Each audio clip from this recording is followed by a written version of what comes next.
Ang pag-ibig ay matiyaga at magandang loob. Hindi maiinggitin, hindi mayabang ni mapagmataas man, hindi magaspang ang pag-uugali, hindi makasarili, hindi magagalitin, o mapagtanim ng sama ng loob sa kapwa. Hindi ito natutuwa sa masama, sa halip ay nagagalak sa katotohanan. Ang pag-ibig ay matiisin, mapagtiwala, puno ng pag-asa, at nagtitiyaga hanggang wakas. Nang lumipat ang nanay ni Bianca sa bahay nila, iniisip niya na magiging masaya, maraming kwentuhan, bonding moments at family time. Pero sa totoong buhay, iba pala. Sunod-sunod na doctor visits, paulit-ulit na kwento, at minsan, nauubos ang pasensya niya. Isang gabi, nasabi niya ang masakit na salita dahil lang sa maliit na bagay. Pagbalik niya sa kwarto, bigat ng puso niya.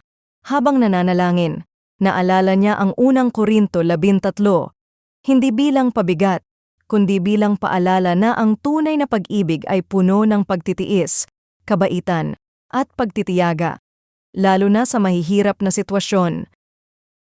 Ang sinasabi ni Pablo, ang tunay na pag-ibig ay hindi lang emosyon, pamumuhay ito na nakaugat kay Kristo. Hindi natin kayang gawin ito sa sariling lakas. Galing ito sa tapat na pag-ibig ng Diyos sa atin, na kahit kailan, hindi tayo karapat-dapat. At dahil tinanggap natin ito, tinatawag niya tayong ipakita rin ito sa iba, lalo na sa mga sandaling mahirap at hindi komportable. Ang ganitong pag-ibig ay hindi nagbibilang ng mali. Hindi sumusuko kahit mahirap. Pinipili nitong magtiis, magtiwala, umasa sa ginagawa ng Diyos sa buhay ng iba, at manatili kahit masakit o hindi madali. Ang ganitong pagmamahal ay susubok sa atin, hahamunin nito ang ating pride, ang ating pasensya, at pagiging makasarili.